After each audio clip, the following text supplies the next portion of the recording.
ইয়া নবী মুহাম্মদ ইয়া রাসূল মুহাম্মদ তুমি মোর সাফায়াত তুমি মোর সাফায়াত। জোরে বলুন। এই রাসূলুল্লাহ সাফায়াত ছাড়া কেউ জান্নাতে যেতে পারবো আমরা? এই কথা বলেন না। রাসূলুল্লাহর মহব্বত ছাড়া কেউ জান্নাতে যেতে পারবো? পারবো না। তাই বলছে ইয়া নবী মুহাম্মদ ইয়া রাসূল মুহাম্মদ তুমি মোর সাফায়াত তুমি মোর সাফায়াত তুমি মোর সাফায়াত তুমি মোর সাফায়াত। পেলে দিদার একবার তোমাকে খোদার কসম কলিজা খুন দিয়ে তখন ধোয়াব তোমার কদম। ওয়াইস করুনি দেখেনি ভাঙে ইশকে সকল দাগাত তুমি মোর সাফায়াত তুমি মোর সাফায়াত তুমি মোর সাফায়াত তুমি মোর সাফায়াত। কোরআন দেখ 101 আল কোরআনে নবীর নাম দুটি কম আল্লাহর নাম 99 গিয়ে তাম।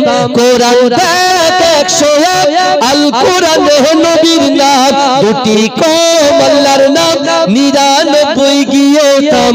কুসুম বিগিন্দা কোটি এর পাবে না কোনো সাগাত তুমি মোর সাফায়াত তুমি মোর সাফায়াত তুমি মোর সাফায়াত তুমি মোর সাফায়াত। পেলে দিদার একবার তোমাকে খোদার কসম কলিজা খুন দিয়ে তখন ধোয়াব তোমার কদম। ওয়াইস করুনি দেখেনি ভাঙে ইশকে সকল দাগাত তুমি মোর সাফায়াত তুমি মোর সাফায়াত। আল্লাহুম্মা সাল্লি আলা নবী পাকের উম্মত উম্মতিরা আল্লাহ পাক রব্বুল আলামিন আমাদের হাত দিয়েছে পা দিয়েছে চোখ দিয়েছে অন্তর দিয়েছে বোঝার শক্তি দিয়েছে ক্ষমতা দিয়েছে। এই যুবকেরা নবী পাকের উম্মত উম্মতিরা তবু আমরা গুনাহ করি তবু আমরা কোরআন থেকে দূরে সরে যাই তবু আমরা মা বাপ থেকে দূরে সরে যাই। কিন্তু এই যুবকেরা নবী পাকের উম্মত উম্মতিরা আমার আল্লাহ পাক কোরআন পাকের মধ্যে পরিষ্কার ভাবে জানিয়ে দিয়েছে বান্দা ওয়ালিমান খাফা মাকাম রাব্বিহি জান্নাতান ওয়ালিমান খাফা মাকাম রাব্বিহি জান্নাতান। এই যুবকেরা আমার আল্লাহ কোরআন পাকের ভিতরে স্পষ্ট ভাষায় জানিয়ে দিয়েছে। ও আমার আম্মা জানো বোনেরা ভালো করে বোঝার চেষ্টা করেন বাবা। আল্লাহ কোরআনে বলছে বান্দা ওয়ালিমান খাফা মাকাম রাব্বিহি জান্নাতান। আমি আল্লাহ বলছি কোন বান্দা বান্দি অন্তরে আমি আল্লাহর ভয় নিয়ে যদি আমি আল্লাহর সামনে দাঁড়াই আমি আল্লাহ বলছি ওই বান্দা বান্দিকে দুটো করে জান্নাত দিয়ে দেব। এজন্য বলেন কটা জান্নাত দেবে? এই কটা জান্নাত দেবে? দুটো। কিসের জন্য? আল্লাহর ভয় থাকতে হবে। এই ভয় নিয়ে আল্লাহর সামনে দাঁড়াতে হবে। আল্লাহর ভয় নিয়ে আল্লাহর সামনে দাঁড়াতে হবে। এরকম যুবক যুবতী কেউ যদি থাকে আল্লাহ তাকে দুটো জান্নাত দেবে। জোরে বলুন না সুবহানাল্লাহ। এই জোরে বলা যাবে না? এখন আপনি বলেন তো দেখি বাবাজি, এখন আপনি একটা ছোট্ট জিনিস একটা উদাহরণ দিয়ে শুনেন। এখন আপনি বলেন এখন যদি আমাদের শরবত খেতে ইচ্ছা হয়, শরবত ভাই একটা শরবতের অস্তিত্ব কোথায়? শরবতের অস্তিত্ব হচ্ছে পানি আর চিনির সংমিশ্রণে তৈরি হয় শরবত। কথা ঠিক না? পানি এবং চিনি দুটো পাইল করে মিক্সচার করে তৈরি হয় শরবতের অস্তিত্ব, তাই তো? এখন যদি আপনি পানিটাকে রাখেন কাটিয়াহাটের মোড়ে আর চিনিটা যদি আপনি রাখেন আপনাদের তেতুলিয়ার ব্রিজের উপরে আর পানিটা যদি রাখেন কাটিয়াহাটের মোড়ে, ভাই জীবনে শরবত তৈরি হবে? এই কথা বলে শরবত তৈরি হবে না। তাহলে একটা মানুষের অস্তিত্ব কিসের? একটা মানুষের অস্তিত্ব হলো বডি আর বডির ভিতরে আত্মা রূহ। এই রূহ আর বডির সংমিশ্রণ হয় মানুষের অস্তিত্ব। জোরে বলুন না সুবহানাল্লাহ। এই কথা ঠিক না? বল একটা মানুষের বডি আছে কিন্তু আত্মা নেই, ওই বডিটার নাম কি হয়ে যাবে বলেন তো? জোরে বলেন। মাশাআল্লাহ, আমার বাবাজি বুঝেছে, লাশ হয়ে যাবে। তাহলে এখন খোরাক কাকে দিচ্ছি? আমরা যে খোরাক দিচ্ছি না, এই খোরাকটা আমরা কাকে খাওয়াচ্ছি? আপনি আগে দেখেন আপনার বাড়িতে আপনি কাজের মেয়ে রেখেছেন, কিছু মনে করেন না, এমনি বলছি, কাজের মেয়ে রেখেছেন। সে কাজের মেয়েটাকে আপনি মাসে 10,000 টাকা মাইনেও দেন, 3 বেলা পেট ভরে খাবার দেন, জামা কাপড় মেয়েদের জন্য কেনেন, আপনিও তার জন্য কেনেন। সে সারাদিন খায়, টাকাটাও নেয়, কিন্তু কোনো কাজ করে না। তাহলে তার রাখার কোনো দরকার আছে? এই কথা বলেন না, দরকার নেই। তাহলে এখন দেখেন, তাহলে একটা মানুষের অস্তিত্ব হচ্ছে বডি আর আত্মা, বডি আর আত্মার। এখন আল্লাহ কোরআনে বলছেন কুল্লু নাফসিন যায়কাতুল মাউত, প্রত্যেক মানুষের মৃত্যুর স্বাদ গ্রহণ করতে হবে। আবার আল্লাহর কোরআন বলছে ওয়াজাআত সাকরাতুল মাউত বিল হক, মৃত্যুর যন্ত্রণা সত্য, তাই তো? তাহলে এখন বলেন, যদি আমাদের এই বডি থেকে প্রাণ পাখিটা উড়ে যায়, তাহলে আমাদের বডিটার নাম হয়ে যাবে কি? লাশ। লাশ কি আর আপ এন্ড ডাউন করতে পারবে? কথা বলতে পারবে? কোনো কাজ করতে পারবে? পারবে না, পারবে না। তাহলে আল্লাহ পাক রব্বুল আলামিন সর্বপ্রথমে আমাদের রূহটা যেটা বডির ভিতরে আছে, আগে কিন্তু বডি তৈরি হয়নি, আগে রূহ তৈরি করেছে আল্লাহ। এই বুঝতে পারছেন? আগে আল্লাহ রূহ তৈরি করেছে। আর আল্লাহ এরকম কনফারেন্স করেছে, যুবক যারা লটারির সঙ্গে যুক্ত, যারা পরকীয়ার সঙ্গে যুক্ত, যারা জিনার সঙ্গে যুক্ত, যারা সুদের সঙ্গে যুক্ত, যারা বেনামাজি, আমি তাদেরকে বলতে চাই আপনার পীরের আওলাদ হিসেবে বিশ্বাস করুন, প্রত্যেকটা জিনিসের দানা দানা তার থেকে ছোট বড় পরিমাণে গোনা যদি আপনি করে যান, আল্লাহর কাছে আপনার জবাব দিয়ে করতে হবে। কে যুবক বিশ্বাস করো, ভালো করে বোঝার চেষ্টা করো, রূহের জগতে আল্লাহ আমাদেরকে বলেছিল, সবাইকে বলেছিল, সেদিনকে আমরা সকলে রূহের জগতে একসঙ্গে ছিলাম, সেদিনকে আল্লাহ বলেছিল এই আমি কি তোমাদের রব নই? তখন আমরা সবাই এক বাক্যে বলেছিলাম কলু বালা, অবশ্যই আপনি আমাদের রব। জোরে বলেন, এজন্য বলেন না, তুমি রবকে রব বলে মেনেছো, আল্লাহকে আল্লাহ বলে মেনেছো, কিন্তু আল্লাহর বিধান আকিমুস সালাত 82টা জায়গায় আল্লাহ কোরআনে বললেন নামাজ পড়ো, নামাজ পড়ো, নামাজ পড়ো, নামাজ পড়ো। আজকে যুবক তুমি ভলি খেলতে চলে যাও, তুমি র‍্যাকেট খেলতে চলে যাও, তুমি ফুটবল দেখতে চলে যাও, তুমি ফাংশন দেখতে চলে যাও, যে আল্লাহ তোমার দুটো হাত দিয়েছে, যে আল্লাহ তোমার দুটো পা দিয়েছে, যে আল্লাহ তোমার চোখ দেখার শক্তি দিয়েছে, আল্লাহ তোমার শ্রবণ শক্তি দিয়েছে, তোমার আল্লাহ নিঃশ্বাস নেবার ক্ষমতা দিয়েছে, এ কে দিয়েছে? দুনিয়ার কোন মানুষ দিয়েছে? এই কথা বলেন, কে দিয়েছে? আল্লাহ দিয়েছে। এই রুজি দেওয়ার মালিক কে? আল্লাহ। ইজ্জত দেওয়ার মালিক কে? আল্লাহ। সন্তান দেওয়ার মালিক কে? আল্লাহ। পিতা মাতা দেওয়ার মালিকও হচ্ছে আল্লাহ। তাহলে সবকিছু আল্লাহর দেওয়া, কিন্তু আল্লাহর দেওয়া জিনিসগুলোকে নিয়ে আমরা দুনিয়ার মানুষের পিছনে গোলামতি করছি। আমার আল্লাহ ইচ্ছা করলে এই হাতটাকে প্যারালাইসিস করে দিতে পারে কি পারে না? এই কথা বলেন। হ্যাঁ, আপনি আর একটুখানি বোঝেন, একটা আমাদের গ্রামে, শুধু আমাদের গ্রামে নয়, সব গ্রামে একটা ঝগড়া ঝামেলা হয় কি নিয়ে জানেন? বাপের সম্পত্তি নিয়ে ভাই ভাইয়ের দ্বন্দ্ব হয়। বাপের শতকরা 99% বাড়িতে এরকম একটা ঝামেলা জড়িয়ে থাকে জায়গা জমি সম্পর্কে। এখন বড় ভাই হয়তো শিক্ষিত, ছোট ভাই অশিক্ষিত, আবার কখনো ছোট ভাই শিক্ষিত, বড় ভাই অশিক্ষিত। হ্যাঁ, গোলেমালে এক দু হাত এদিক ওদিক হয়ে যায়।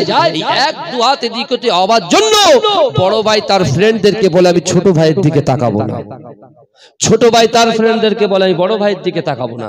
তাহলে একটা বার আল্লাহ তো আপনার সব থেকে বড় নিয়ামত বিবেক, বিবেক বিবেক বুদ্ধি দিয়েছে, এই বুদ্ধি দিয়ে একবার ফিকির করুন না বাবাজি। তাহলে একটা জমির জায়গার জন্য, এক হাত জায়গার জন্য আপনি একটা ভুলের জন্য ভাইয়ের মুখ, মায়ের পেটের ভাইয়ের মুখ দেখছেন না, আর ভাইও ছোট ভাইয়ের দেখছে না, ছোট ভাইও বড় ভাইয়ের দেখছে না। আর দৈনন্দিন যে আল্লাহ আমাদের সৃষ্টি করে দুনিয়াতে প্রেরণ করেছেন, দৈনন্দিন আমরা কতটা ভুল করছি বলেন তো? বলেন কতটা গুনাহ ভিতরে লিপ্ত হচ্ছে বলেন তো? নামাজ কাজা, রোজা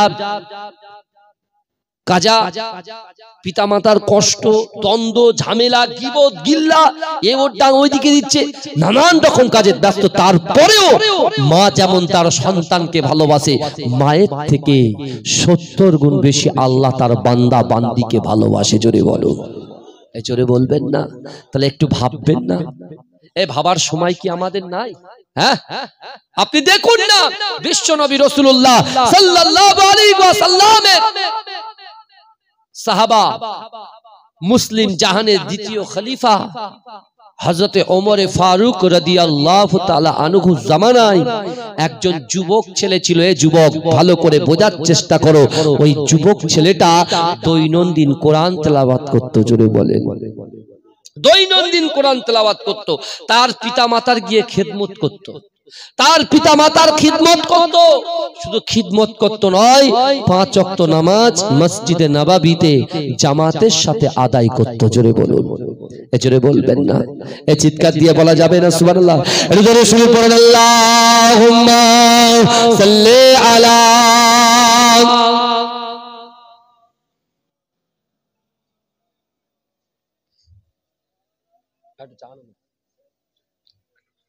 হে প্রভু রহমান, তোমার সেরা দান নূরানী আল কোরআন, নূরানী আল কোরআন।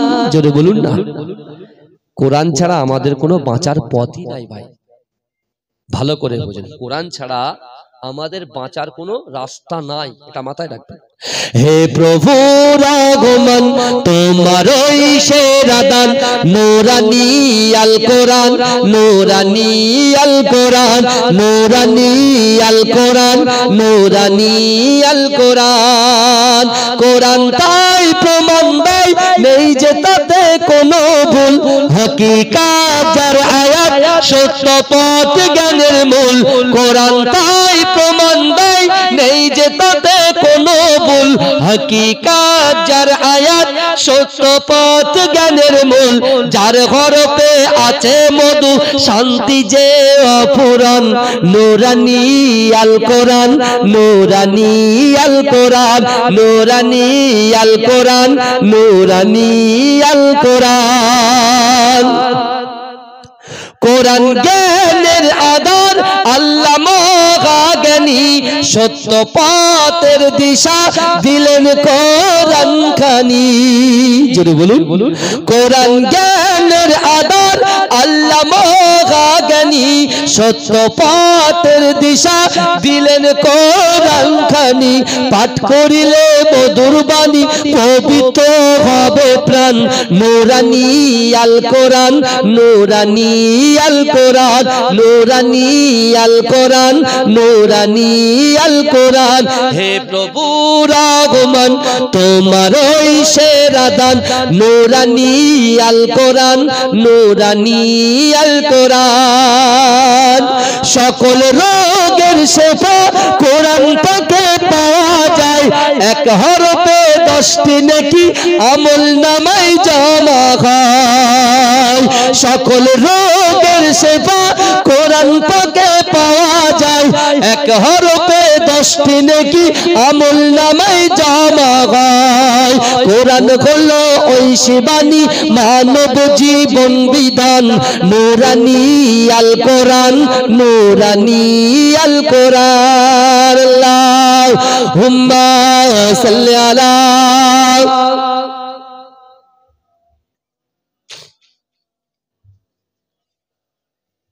আর কিছু করতে হবে না।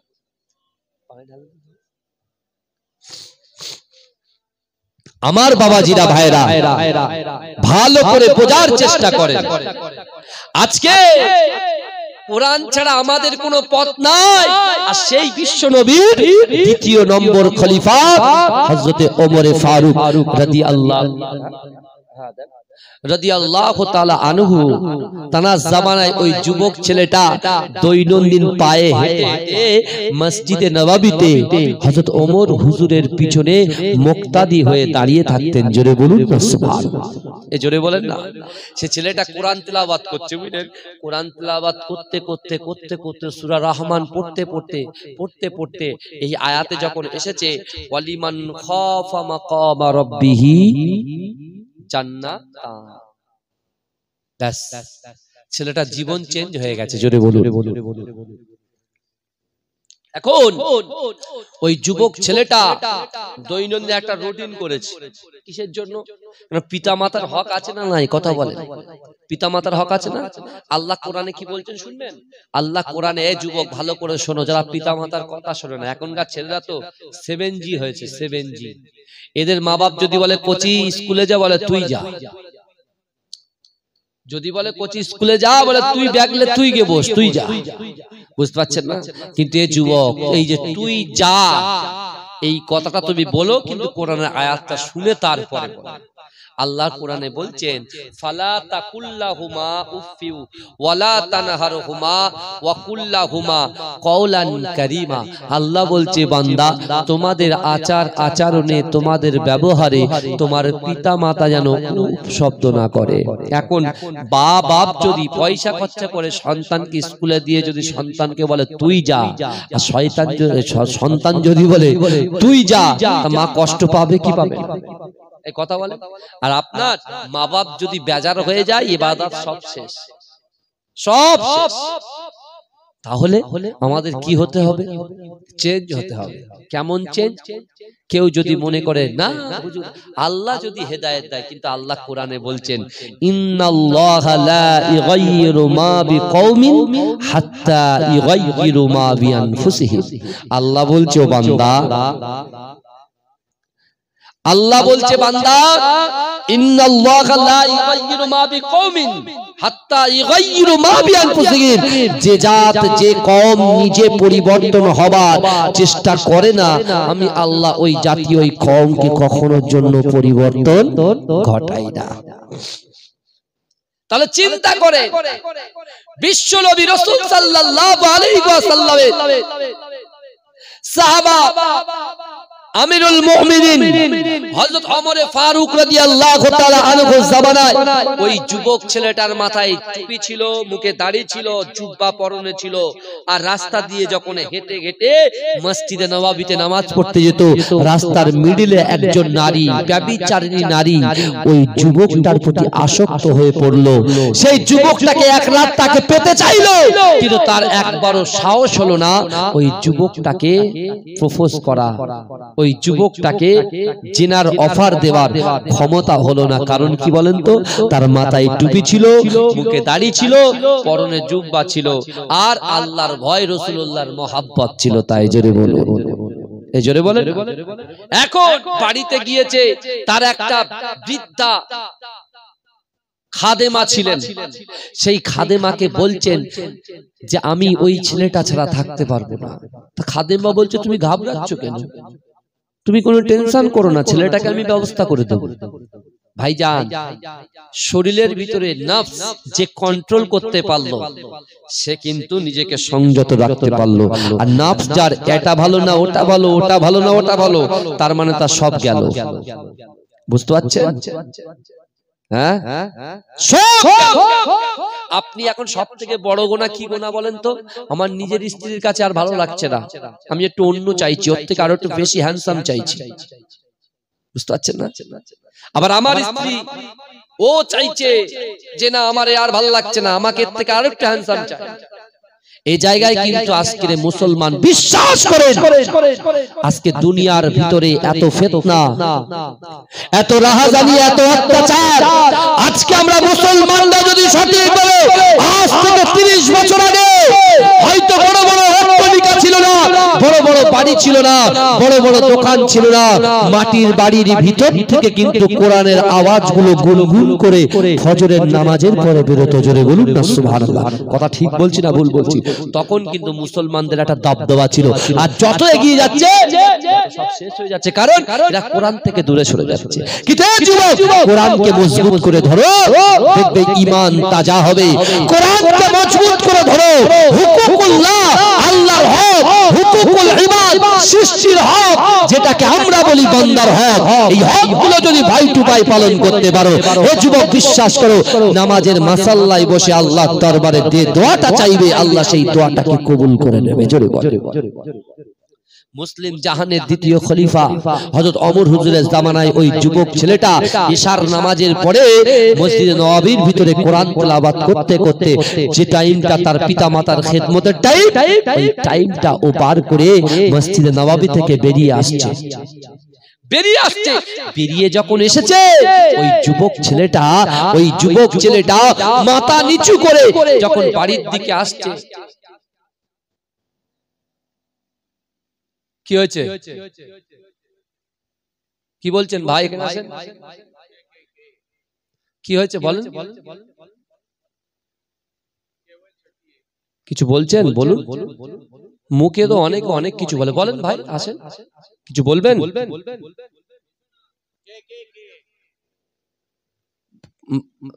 যখন বায়ান হবে এই শোনেন অবশ্যই, এই যখন আমি যখন চেঞ্জ হয়নি তখন কিন্তু এই কথাগুলো আমার ডায়লগই মনে হতো, 100%। অবশ্যই যারা লেকচারার হয়, এই যারা স্পিচ দেয়, অডিয়েন্স তো সবার তো ভালো লাগে না, কিন্তু বিশ্বাস করে যুবক যে কোরআনের আয়াতগুলো পড়েছি একটু ভালো করে তুমি বুঝে নাও। তুমি আজকে মুসলমান বলে দাবি করো, তুমি যাও জুম্মার দিনে সবার শেষে আবার সবার আগে যাও, পালাও, সবার শেষে যাও সবার আগে পালাও, আবার যে খুতবা শোনা হয় তুমি সেই সময় তুমি মানুষের মনে কাটি দাও। এরকম যুবক আছে না নাই? এই কথা বলে আছে, তাদের পরিবর্তন হতে হবে না? আল্লাহর কোরআন কি বলছে? ইন্নাল্লাহা লা ইউগাইয়িরু মা বিকওমিন হাত্তা ইউগাইয়িরু মা বিআনফুসিহিম। যে জাত যে কওম নিজে পরিবর্তন হবার চেষ্টা করে না, আমি আল্লাহ ওই জাতি ওই কওমকে কখনোর জন্য পরিবর্তন ঘটাই না।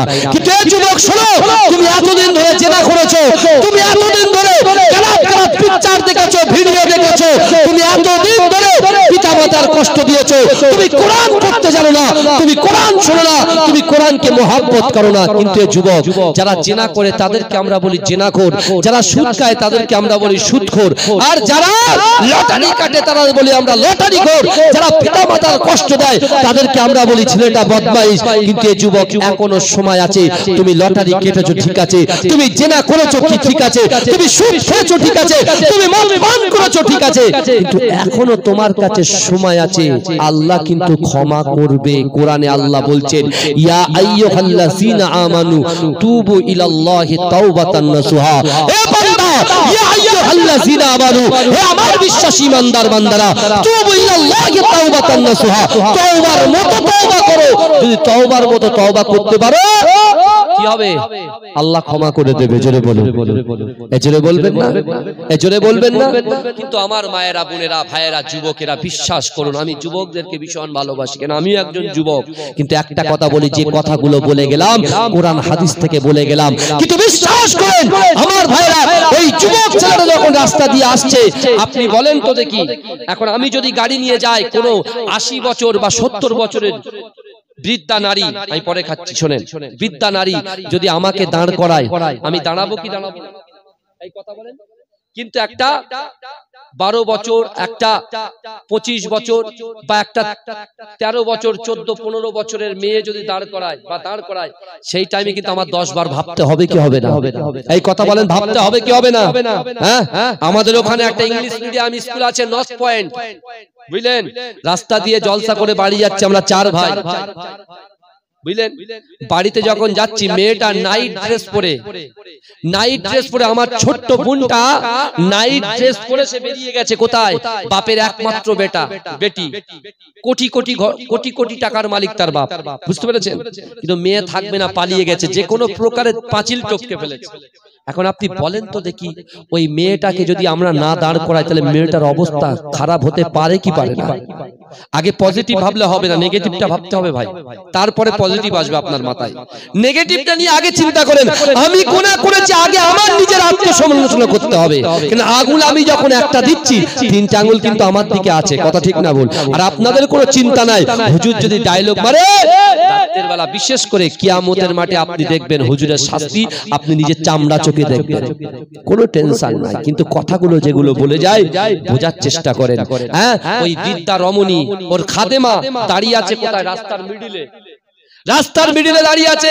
ওই যুবক ছেলেটা যে হযরত ওমর হুজুরের পিছনে নামাজ আদায় করেছিল, কোরআন তেলাওয়াত করেছিল, ওই ব্যক্তিটা, ওই যুবকটা যখন হাঁটতে হাঁটতে আসছে, ওই নারীটা, বৃদ্ধা খাদেমাটা দাঁড় করিয়েছে, বলছে বাবা, আমার বাড়িতে কোনো যুবক নাই, আমার বাড়িতে কোনো যুবতী নারী নাই, কিন্তু আমি বৃদ্ধা নারী একজন, আমার বাড়ির একটা আসবাবপত্র সরানোর ব্যাপার আছে, বাবা তুমি একটু আমাকে একটু সাহায্য করবে? যদি এরকম বলে, এই যাবে কি যাবে? নিশ্চয়ই যাবে। সে দেখতে পাচ্ছে একটা বৃদ্ধা মানুষ, হ্যাঁ, বয়স্ক মানুষ, তার একটা অসুবিধা হতেই পারে, তাই সে যখন চলে গেছে, বিশ্বাস করুন মেয়েটাকে ঘরে বন্দি করে দিয়েছে, আর এই ছেলেটা যেই ঘরে ঢুকেছে পিছন থেকে লক করে দিয়েছে। লক করে দিয়েছে। অনেক যুবক আছে তো এই যারা জেনার সঙ্গে যুক্ত, ঘরের দরজা বন্ধ, জানালা বন্ধ, সব বন্ধ, দুজন ফুর্তির মধ্যে আছে। দেখছেন কে? এই কথা বলেন, দেখছেন কে?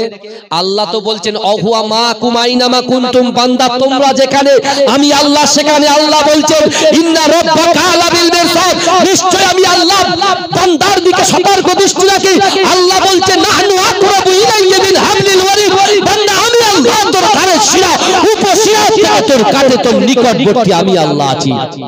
তোমার ভিতরে খৌফ এলাই, তুমি এখন তোমার যৌবন টকবক টকবক করছে, এরকম যৌবন 2 মিনিটে আল্লাহ শেষ করতে পারে কি পারে না? কথা বলে। আল্লাহ মৃতকে জিন্দা করতে পারে, আর জিন্দাকে সেকেন্ডের মধ্যে মুর্দা বানিয়ে দিতে পারে। আমিরকে ফকির বানিয়ে দিতে পারে, ফকিরকে আমির বানিয়ে দিতে পারে। এই ক্ষমতা আমার আল্লাহর আছে না নাই? কথা বলে। হ্যাঁ, এই যুবকটা যখন ঘরের ভিতরে ঢুকে পড়েছে, সঙ্গে সঙ্গে চোখটাকে সংযত রেখে নিজের নফসকে প্রশ্ন করছে যে আমার ঘরে একজন নারী, আমার ঘরে দরজা বন্ধ, আমার ঘরে জানালা বন্ধ, এখন আমার মনের খয়েস যদি আমি ইচ্ছা করি আমি পূরণ করতে পারি, কিন্তু না না না, আল্লাহর কোরআন পড়েছি ওয়ালিমান খাফা মাকামা রাব্বিহি জান্নাতান, যার অন্তরের ভিতরে আল্লাহর ভয় নিয়ে আল্লাহর সামনে দাঁড়াবে আল্লাহ তাকে 2টো জান্নাত দেবে। ও যুবক ভাবতে ভাবতে ভাবতে ভাবতে বলছে না, আমি এই পৃথিবীর জমিনে সুখ চাই না, আমি চাই আল্লাহর ভয়। সাথে সাথে বেহুশ হয়ে পড়ে গেছে। জোরে বলে, জোরে বলবেন না? বেহুশে যেই পড়ে গেছে, পিছন থেকে ঘরের দরজা বাড়ি মারছে ওই নারীটা। ঘরের দরজা খুলেছে, খুলে বলছে কি হয়েছে? বলে হয়তো ছেলেটা মারা গিয়েছে। ওই খাদেমা, বৃদ্ধা খাদেমা বলছে মারা গেছে তো কি হয়েছে, কোনো ব্যাপার আছে? তুমি হাত ধরো, আমি পা ধরি, চলো ওই নর্দমায় ফেলে দিয়ে আসি। দেখেন ওই নর্দমায় ফেলে আমার ভাইজানেরা, ও নবী পাকের উম্মত উম্মতিরা, ও নবী দোয়ারা, ওই সময়তে আল্লাহর ওই বান্দাটাকে, ওই যুবকটাকে, ওই নারীটা, ব্যভিচারী নারীটা, বৃদ্ধা নারীটা হাত পা ধরে নর্দমায় ফেলে দিলেন। যুবকেরা, পিতা মাতা, সন্তান যখন বাড়িতে যায় না, সন্তান যখন বাড়িতে যায় না, সন্তান যখন সারা রাত ফুর্তির মধ্যে থাকে, পিতা মাতা ঘরের মধ্যে শুয়ে থাকতে পারে না।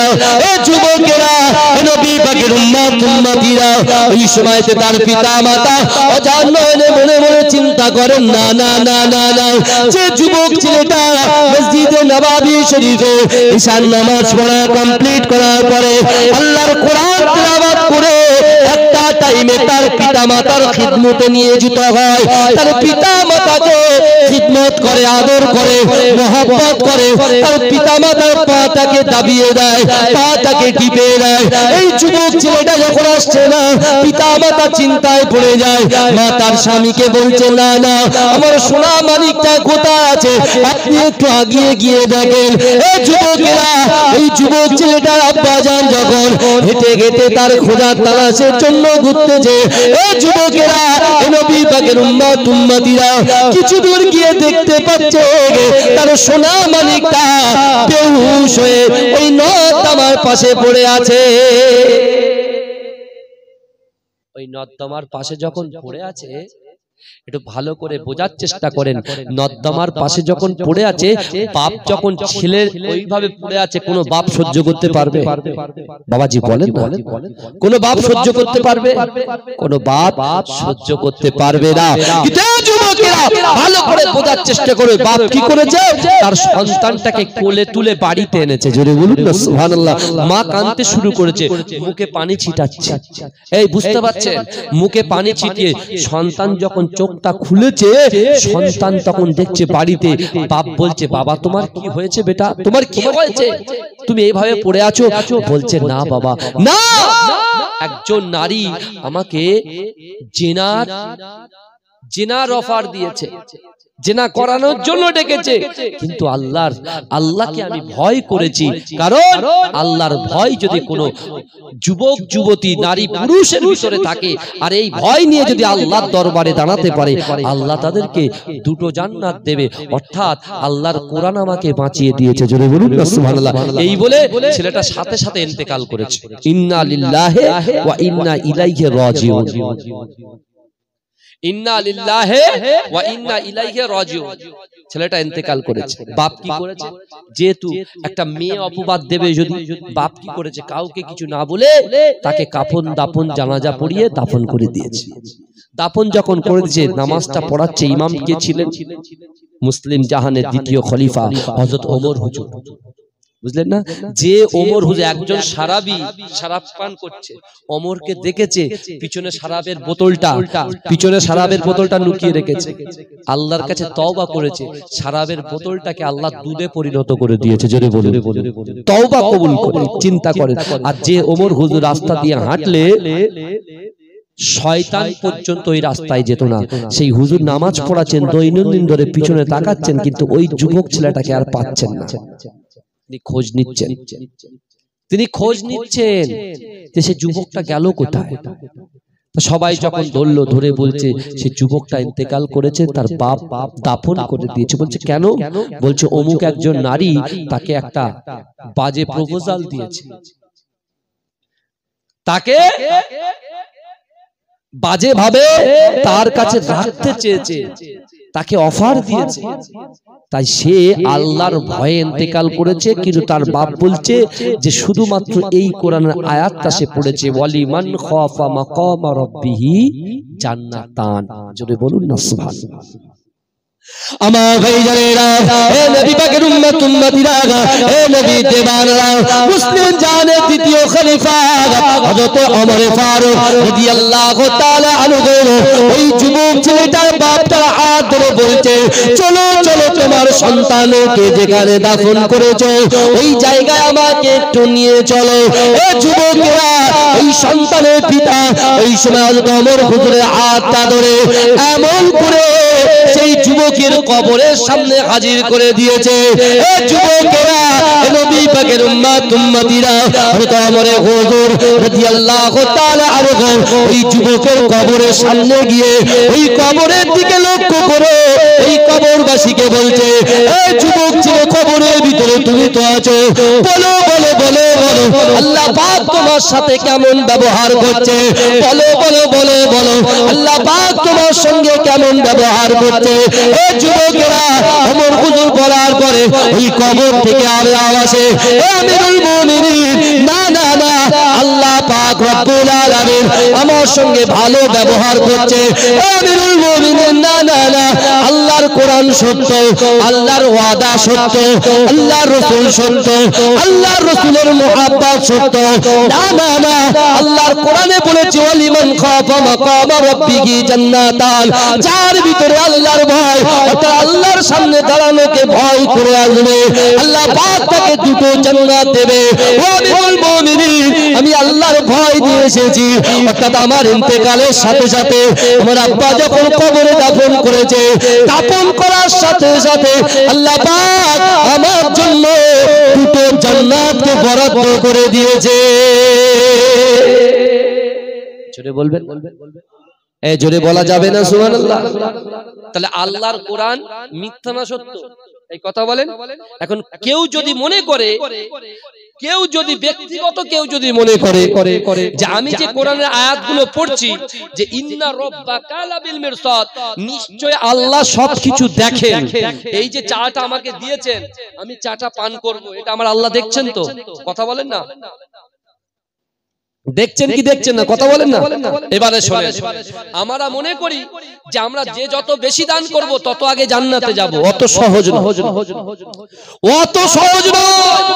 কেন? আল্লাহ কারোর বাহ্যিকটা দেখেন না, দেখেন কি আভ্যন্তরীণ। আপনি দেখেন, আমি বলে দিচ্ছি, কোরআন শরীফে 82টা জায়গায় নামাজের কথা বলা আছে। আপনি বলেন তো দেখি, আমরা পড়েছি একে চন্দ্র, দুয়ে পক্ষ, তিনে নেত্র। তিনে নেত্র মানে কি বলেন তো? তিনটি। দরুদ শরীফ পড়ুন, আল্লাহুম্মা সাল্লি।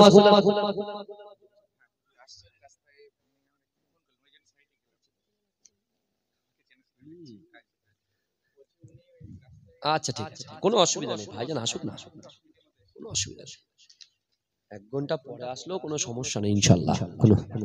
আমার বাবাজিরা, আপনাদের অসুবিধা হচ্ছে না তো ভাইজান? একটু সামনের দিকে আসেন, বসতে দেন পিছনের ভাইদের, দাঁড়িয়ে থাকবে ওইভাবে।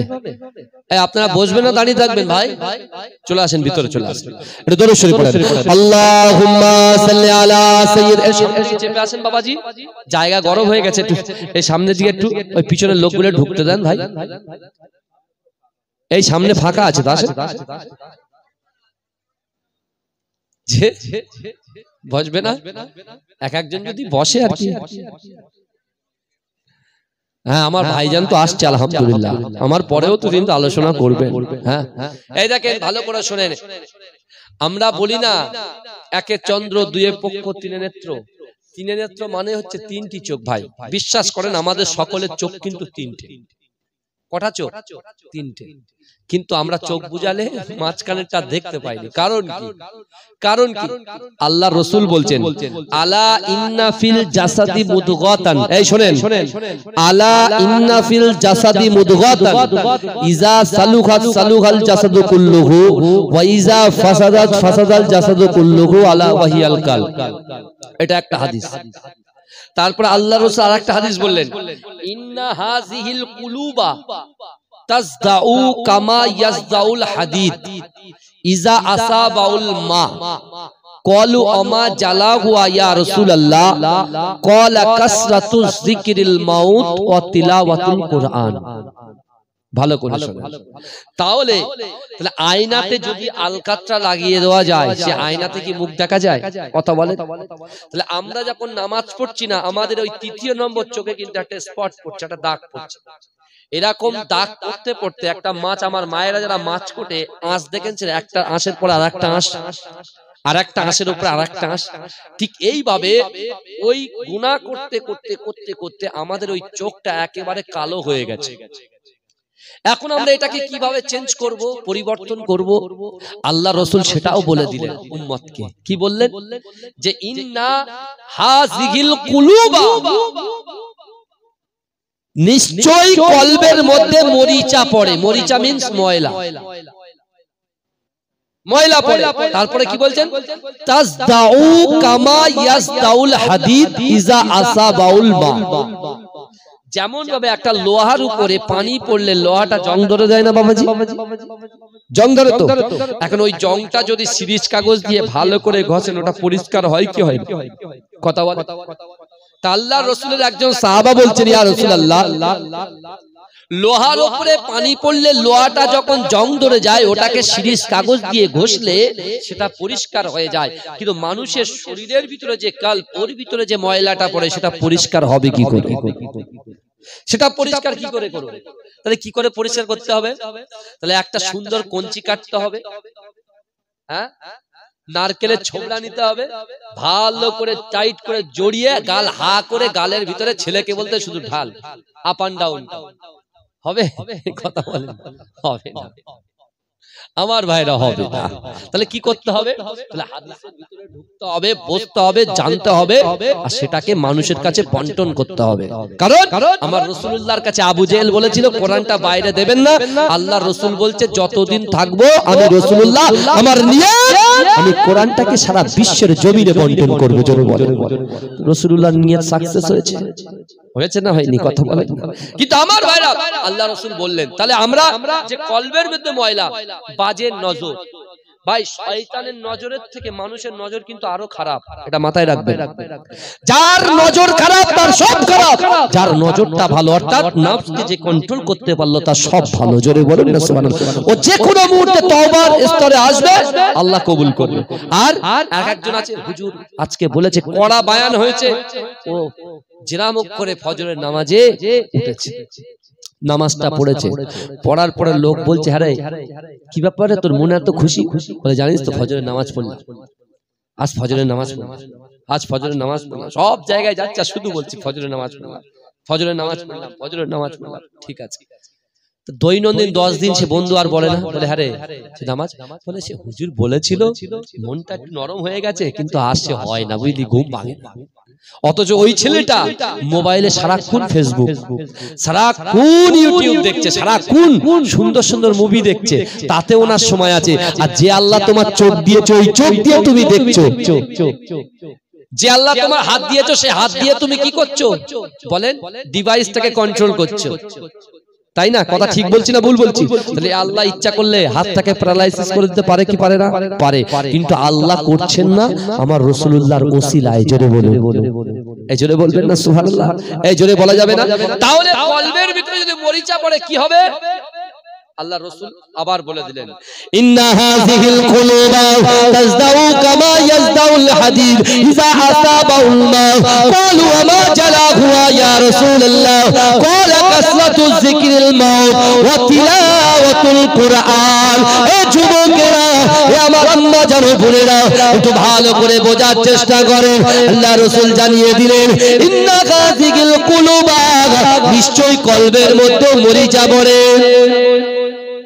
তাজদাউ কামা ইয়াজদাউল হাদিদ ইযা আসাবাহুল মা যেমন ভাবে একটা লোহার উপরে পানি পড়লে লোহাটা চন করে যায় আল্লাহ রাসূলের সাহাবা জানিয়ে দিলেন ক্বালু আমা জালাহু ইয়া রাসূলুল্লাহ হাবিবাল্লাহ আমাদের অন্তরের ভিতরে যদি মরিচা পড়ে ময়লা পড়ে ওই ময়লাটা কেমন করে পরিষ্কার করব ও যুবকেরা হে নবী পাকের উম্মতিরা একটু ভালো করে বোঝার চেষ্টা করেন আমার আপনার নবী হায়াতুন নবী হাবিবে হাবিবে তাবিব জনাবে মুহাম্মদুর রাসূলুল্লাহ সাল্লাল্লাহু আলাইহি ওয়াসাল্লাম জানিয়ে দিয়ে ইয়া আমার সাহাবারা ক্বালু আমা জালাহু ইয়া রাসূলুল্লাহ ক্বালা কাসরাতু যিকরিল মাউত ওয়া তিলাওয়াতুল কুরআন ইয়া আমার সাহাবারা তোমাদের অন্তরের ময়লা যদি পরিষ্কার করতে চাও তাহলে তোমরা বেশি বেশি মৃত্যুকে স্মরণ করো মৃত্যুকে স্মরণ করো মৃত্যুকে স্মরণ করো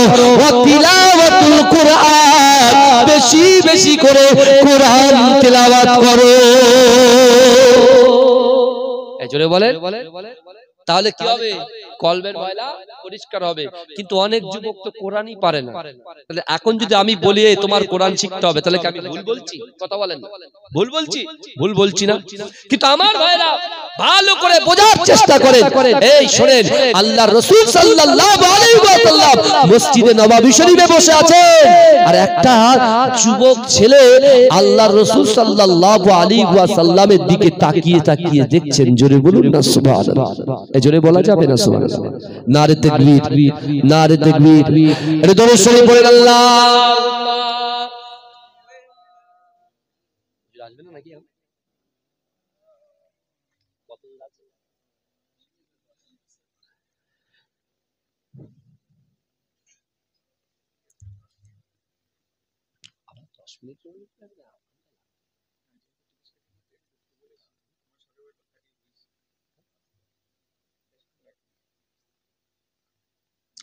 या नबी मोहम्मद या रसूल मोहम्मद तुमी मोर साफायात तुमी मोर साफायात জোরে বলুন এই রাসূলুল্লাহ সাফাত ছাড়া কেউ জান্নাতে যেতে পারবো আমরা এই কথা বলেন না রাসূলুল্লাহর মহব্বত ছাড়া কেউ জান্নাতে যেতে পারবো না তাই বলছে ইয়া নবী মুহাম্মদ ইয়া রাসূল মুহাম্মদ তুমি মোর সাফায়াত তুমি মোর সাফায়াত তুমি মোর সাফায়াত তুমি মোর সাফায়াত পেলে দিদার একবার তোমাকে খোদার কসম কলিজা খুন দিয়ে তখন ধোয়াব তোমার কদম ওয়াইস করুনি দেখেনি ভাঙে ইশকে সকল দাগাত তুমি মোর সাফায়াত তুমি মোর সাফায়াত তুমি মোর সাফায়াত তুমি মোর সাফায়াত কোরআন দেখ 101 আল কোরআন হে নবীর নাম দুটি কম আল্লাহর নাম 99 গিয়ে তাম কোরআন দেখ 101 আল কোরআন হে নবীর নাম দুটি কম আল্লাহর নাম 99 গিয়ে তাম কুসুম বিগিন্দা কোটি এর পাবে না কোনো সাগাত তুমি মোর সাফায়াত তুমি মোর সাফায়াত তুমি মোর সাফায়াত তুমি মোর সাফায়াত পেলে দিদার একবার তোমাকে খোদার কসম কলিজা খুন দিয়ে তখন দৌড়াব তোমার কদম ওয়াসকুরুনি দেখেনি ভাঙে ইশকে সকল দাগাত তুমি মোর সাফায়াত তুমি মোর সাফায়াত আল্লাহুম্মা সাল্লি আলা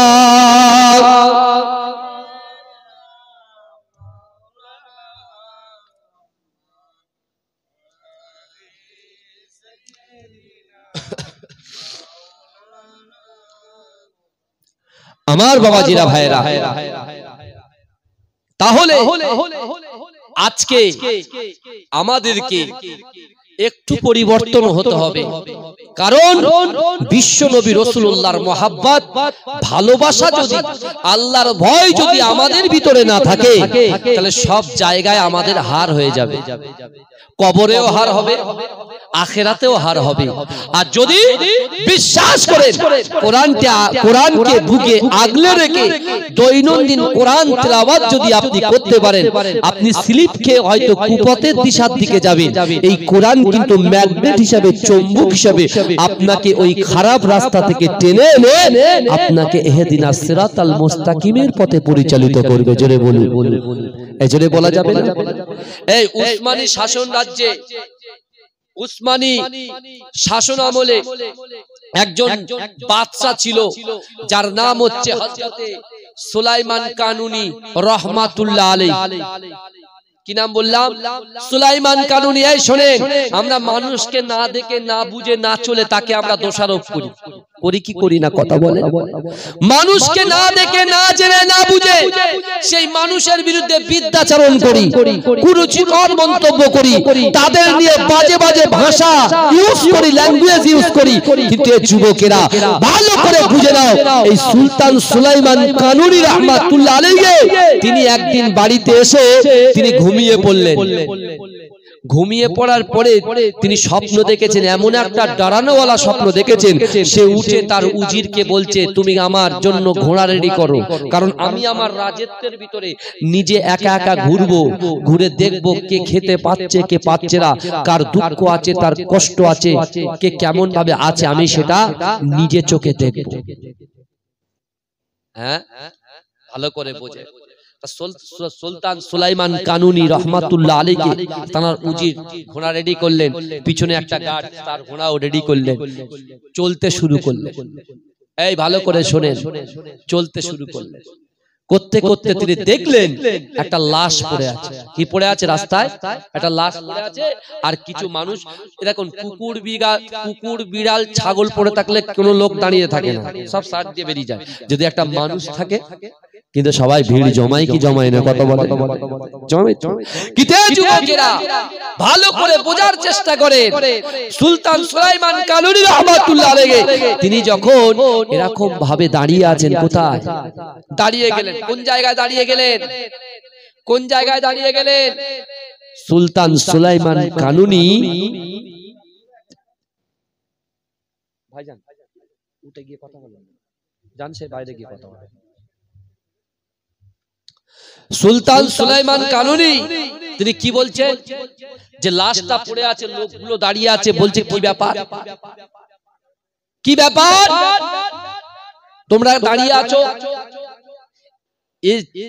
যে ইন্তেকাল করেছে তোমরা এর জানাজার নামাজ না করে একে কাফন না দিয়ে একে গোসল না করিয়ে এইভাবে রাস্তার উপরে লাশটাকে তোমরা ফেলে রেখেছো এই শুনেন তখন যারা দাঁড়িয়ে ছিল লাশের পাশে তারা বলছে না এ জুয়ারি একে আমরা কখনো দাফনও করব না জানাজা পড়ব না এ শরাব পান করি মদ খেতো মদ কারা বলছে অডিয়েন্স যারা দেখছে তারা বলছে পতিতালয়ে যেত সেখানে গিয়ে নারীদেরকে ভোগ করতো এই ভালো করে শুনে এমন তো অবস্থায় সুলতান সুলাইমান কানুনী বলছে তা এ কি উম্মতে মুহাম্মাদি নয় এ কি উম্মতে মুহাম্মাদি নয় যেই বলেছে যেহেতু বাদশা সবাই ভয় পেয়ে চুপ হয়ে গেছে একটাও কথা বলছে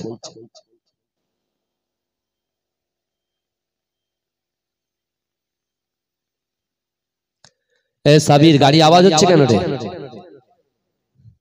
আমার ভাইরা, সুলতান সুলাইমান কানুনী তিনি বলছেন ইনি কি উম্মতে মুহাম্মাদি নয়? সবাই চুপ করে দাঁড়িয়ে গেছে। বলছে তোমরা বলছো এ ব্যভিচারী, এ জুয়ারি, এ মাতালি সবকিছু, তাহলে এ কি উম্মতে মুহাম্মাদি নয়? বলে চলো তোমাদের কাছ থেকে তো শুনলাম, কিন্তু এর কাছে থাকে এর স্ত্রী, এর স্ত্রীর কাছ থেকে আমি কিছু শুনবো। সুলতান সুলাইমান কানুনী তিনি এমনি গেলেন, বাদশার পরিচয় দিলেন না। জোরে বলুন না সুবহানাল্লাহ। বাদশার পরিচয় দিলেন না। গিয়ে দেখছে অবাক কাণ্ড, স্বামী যদি বদমাইশ হয় তার স্ত্রী কাঁদবে কেন? বোঝা যাচ্ছে না?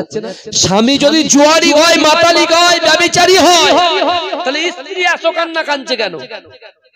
সুলতান সুলাইমান কানুনী জিজ্ঞাসা করছে, মা কি ব্যাপার বলেন তো? সারা লোক বলছে আপনার স্বামী মদখোর, সারা লোক বলছে আপনার স্বামী জেনাখোর, আর আপনি সেই স্বামীর জন্য এত কান্না কাঁদছেন, কি ব্যাপারটা কি? বলছেন না না, আমার স্বামী মদখোর না, জেনাখোর না, আমার স্বামী হচ্ছে সবথেকে ভালো মানুষ। জোরে বলুন, জোরে বলুন না সুবহানাল্লাহ। কারণ কি? বলছে শোনেন না, এর ভিতরে অনেক কিছু আছে। বলছে কি মা বলো? বলছে আমার স্বামী মদের দোকানে যেত, মদ কিনতো, আর ওই মদটা সবার সামনে প্রকাশ্যে মদ কিনে এনে বাড়িতে একটা গাড্ডা করে ওই গাড্ডাতে মদটাকে ফেলে দিত, আর আমি তার স্ত্রী তার সামনে যখন যেতাম সে তখন হাসতে হাসতে বলতো যে আমার তো কোনো আওলাদ নাই, তা এই যে মদটা কিনে যে ফেলে দিচ্ছি, অনেক মায়ের আওলাদকে আমি মদ থেকে বিরত রাখতে পেরেছি। জোরে বলুন। সোচ দেখে, চিন্তা দেখে, আমাদের মতো জঘন্য চিন্তা চিন্তা দেখে। এই জন্য তো গল্পের বই বাদ দিয়ে ইসলামিক কিতাব পড়তে হয়। বুঝতে পেরেছেন? আমি আমার ছাত্রদেরকে বলি, যেহেতু আমি একজন শিক্ষক, সরকারি সার্ভিস করি আমি, বুঝলেন? আমি ছিলাম মুর্শিদাবাদ মানিকচক হাই মাদ্রাসা এইচএস স্কুল, সেখান থেকে আমি আবার চলে এসেছি কাছাকাছি আপনার একটা জায়গায় আসার জন্য, আবার ওখান থেকে আর একটা জায়গায় ইনশাআল্লাহ দোয়া করেন যেন আল্লাহ আমাকে ঠিক জায়গায় এনে দেয়। সকলে আল্লাহুম্মা আমিন। বুঝতে পেরেছেন? আমি সব সময় বলি যে বাবা, পিতামাতার সঙ্গে যা কিছু ব্যবহার করবে, বড়দের সম্মান, ছোটদের স্নেহ করবে, কারণ ইবাদত আর আখলাক দুটো কিন্তু এক জিনিস নয়। ইবাদত আর আখলাক দুটো এক জিনিস নয়। ইবাদত আলাদা জিনিস, আখলাক আলাদা জিনিস।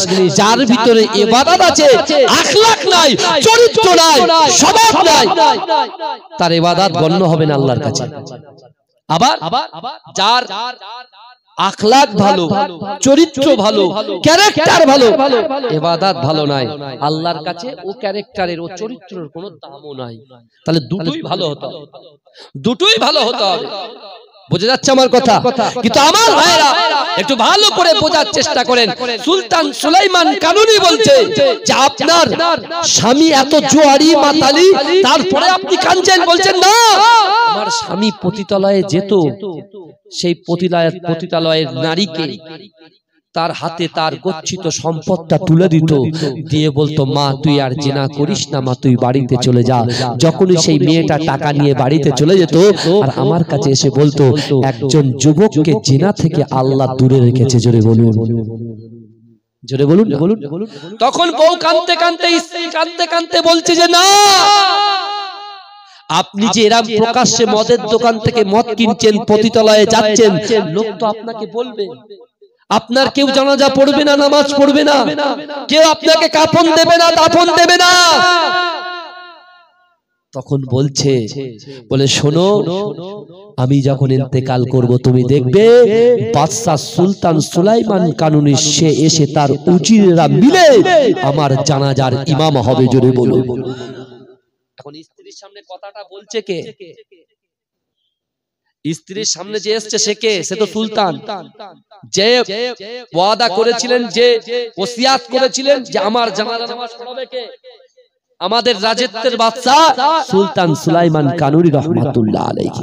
জোরে বলবেন না?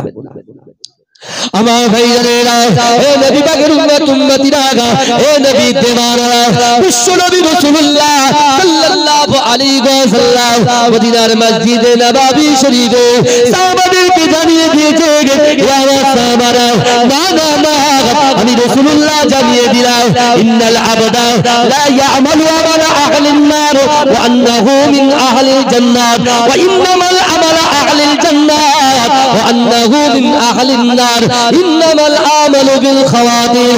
এ যুবকেরা, নবী পাকের উম্মতিরা, আল্লাহ রাসূল জানিয়ে দিয়েছে, ইন্নাল আবদা, নিশ্চয়ই কোন আল্লাহর বান্দা, লা ইয়ামালু আমালা আহলিন নার ওয়া আন্নাহু মিন আহলিল জান্নাত ওয়া ইন্নামাল আমালা আহলিল জান্নাত ওয়া আন্নাহু মিন আহলিন নার ইন্নামাল আমালু বিল খাওয়াতির।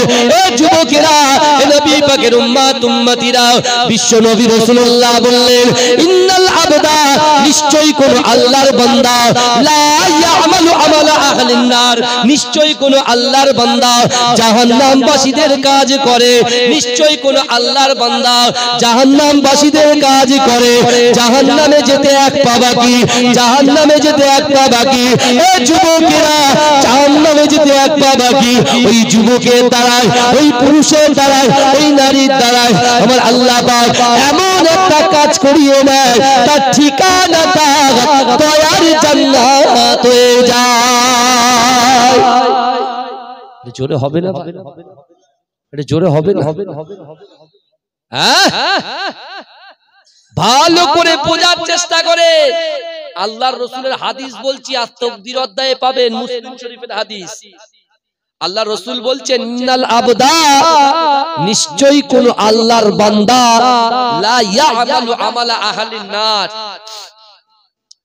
জাহান্নামবাসীদের কাজ করে, জাহান্নামে যেতে এক পা বাকি। ক পা বাকি? এই কথা বলেন, এক পা বাকি। ওই ব্যক্তির দ্বারাই, ওই যুবকের দ্বারাই, ওই যুবতীর দ্বারাই, ওই নারীর দ্বারাই, ওই পুরুষের দ্বারাই আল্লাহ এমন একটা কাজ করিয়ে নেয়, তার ঠিকানাটা কি হয়ে যায়? জান্নাত হয়ে যায়। জোরে বলুন। আবার আল্লাহ রাসূল বললেন, ইন্নাল আবদা লা ইয়ামালু আমালা আহলিন নার ওয়া আন্নাহু মিন আহলিল জান্নাত ওয়া ইন্নামাল আমালা আহলিল জান্নাত ওয়া আন্নাহু মিন আহলিন নার। রাসূল বলছেন, নিশ্চয়ই কোন আল্লাহর বান্দা জান্নাতবাসীদের কাজ করে। আমার কথা শুনছেন তো নাকি? এই শোনা যাচ্ছে, বুঝতে পারছেন তো? হ্যাঁ, তাহলে আল্লাহ পাকের নবী বলছেন, নিশ্চয়ই কোন আল্লাহর বান্দা জান্নাতবাসীদের কাজ করে। জান্নাত আয়াতটা মনে রাখবেন। প্রথমে বলেছিলাম, আহাসিবান নাস ওয়া ইউতরাকু ওয়া ইয়াকুলু আমান্না ওহুম লা ইফতানুন, পুরো 2.5 ঘন্টা আগে বলেছি, মনে আছে তো? কিন্তু আমার ভাইরা ভালো করে বোঝার চেষ্টা করে। বিশ্ব নবী রাসূল সাল্লাল্লাহু আলাইহি ওয়াসাল্লাম বলছেন, নিশ্চয়ই কোন আল্লাহর বান্দা জান্নাতবাসীদের কাজ করে, জান্নাতে যেতে এক পা বাকি। জান্নাতে যেতে ক পা বাকি? জান্নাতে যেতে এক পা বাকি। ওই ব্যক্তির দ্বারাই, ওই যুবকের দ্বারাই, ওই নারীর দ্বারাই, ওই পুরুষের দ্বারাই এমন একটা কাজ আল্লাহ করিয়ে নেয়, তার ঠিকানাটা জাহান্নাম হয়ে যায়।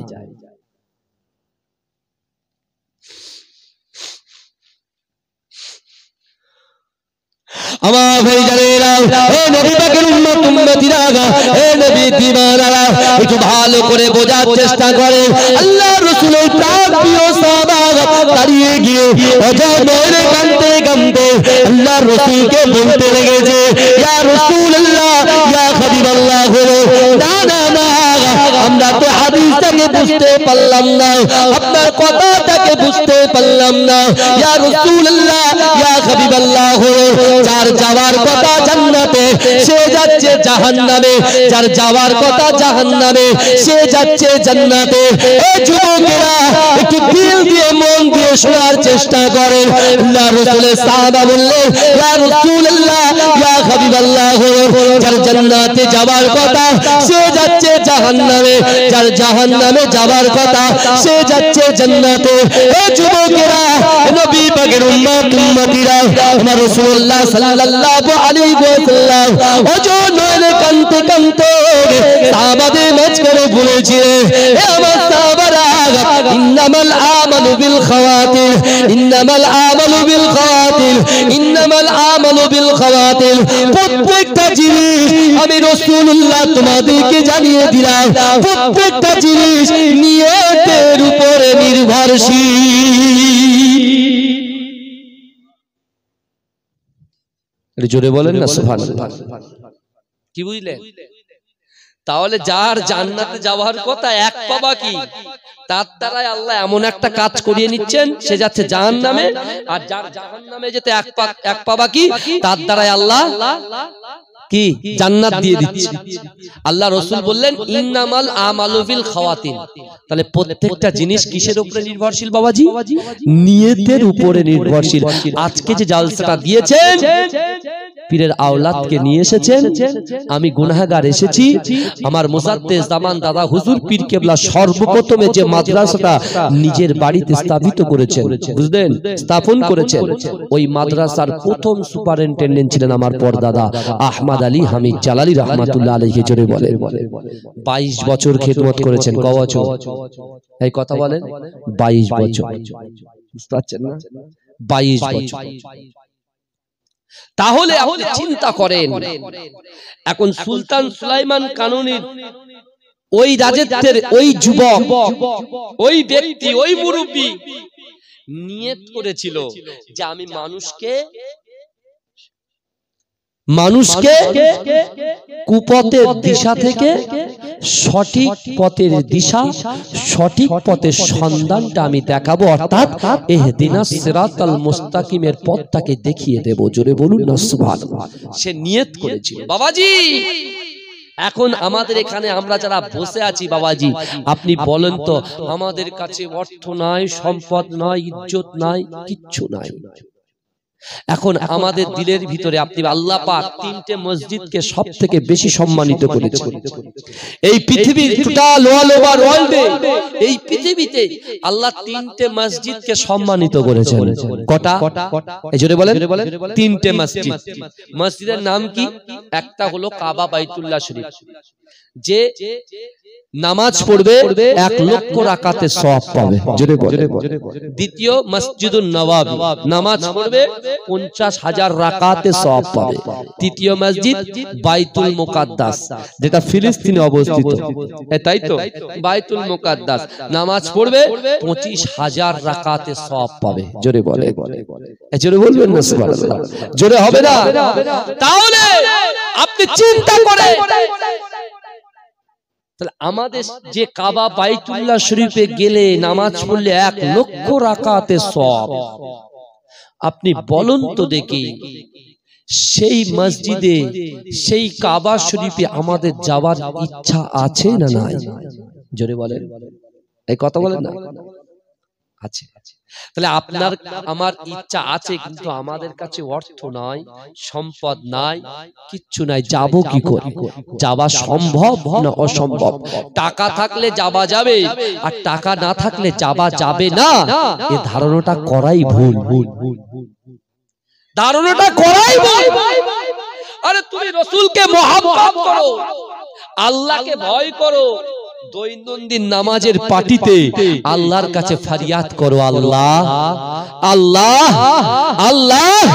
নিজের 30, 40, 50, 60 বছর বয়সে যে কাবা শরীফকে না দেখে কাবাকে কিবলা বানিয়ে নামাজ পড়েছি, আল্লাহ আমি কি ওই কাবা বাইতুল্লাহ শরীফে কি যেতে পারবো না? কি বুঝলেন আমার ভাইরা? যে কাবা বাইতুল্লাহ শরীফকে না দেখে কাবাকে কিবলা বানিয়ে নামাজ পড়ছি, সেই কাবা শরীফে কি আমরা যেতে পারবো না আল্লাহ? তার জন্য কি আপনি বলবেন না আল্লাহর কাছে? এই কথা বলেন না। বলতে হবে কি হবে না? আল্লাহর রাসূলের আশিক, আল্লাহর রাসূলের মুহাব্বতের পাগল। নারে তাকবীর।